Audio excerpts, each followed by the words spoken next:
Hey, we saw a robin yesterday. The robins are back in Iowa. They tell me that's a sign of spring. Lots of other signs of spring. The warmer air, the snow's all gone. There's signs of new life all around. Lots of signs around if we'll watch for them. Some signs we need to watch for, right? Stop signs, yield signs, speed limit signs, warning signs, emergency exit signs. Some we catch, some we miss because of visual overload. Here's a few of my favorite sign pictures that make me chuckle a little bit. Teach your kids about taxes. Eat 30% of their ice cream. Or how about this one? Men to the left, because women are always right. I like that one. Today's offer: buy any 2 drinks and pay for them both. Or how about, no, we don't have Wi-Fi. Talk to each other. Sometimes we miss some really important signs. I mean, like speed limit signs are for everyone else, right? Or game crossing. I wonder if the deer know that's where they're supposed to cross. Or watch for fallen rock. I always wondered who fallen rock is. Or the bridge might be icy.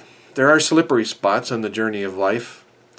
Or I love some of the place signs that identify locations out west and in Montana, like the South Fork of the Medicine Hat River. I love the names of places that identify themselves by eating utensils and food and clothing apparel. Or something like the South Spoon of the Little Knife River on the Big Bull Plateau. Or something. The Bible has lots of signs. Some are warnings, some are informational, some help me to be able to arrive at the right place in the journey of life. Here's a few of my favorite sign passages in the Bible. My favorite sign is one that God made. I have set my rainbow in the clouds, and it will be a sign of the covenant between me and the earth. I love the promise that God gave the sojourning people. God said, I will be with you, and this will be a sign to you, that you will worship me on this mountain. Fascinating that worship was a sign. Or how about the powerful words of the prophet? The Lord himself will give you a sign. The virgin will be with child and will give birth to a son and will call him Emmanuel. Jesus is the sign.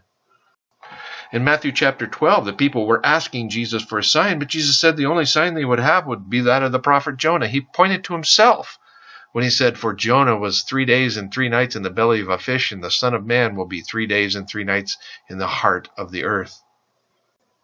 In Matthew 24, the disciples came to Jesus and said, what will be the sign of your coming and the end of the age? And Jesus gave them a bunch of mile markers and yield signs and warnings about the end of days. And so the signs in the Bible aren't just words on a page. They come alive as I walk them out in the journey of following Jesus. Because God is always around us. He's always there. He's always at work. He's put signs of his presence all around us if we will be watchful.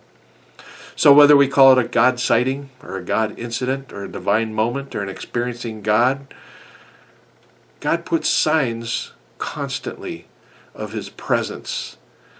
So tune in and be encouraged.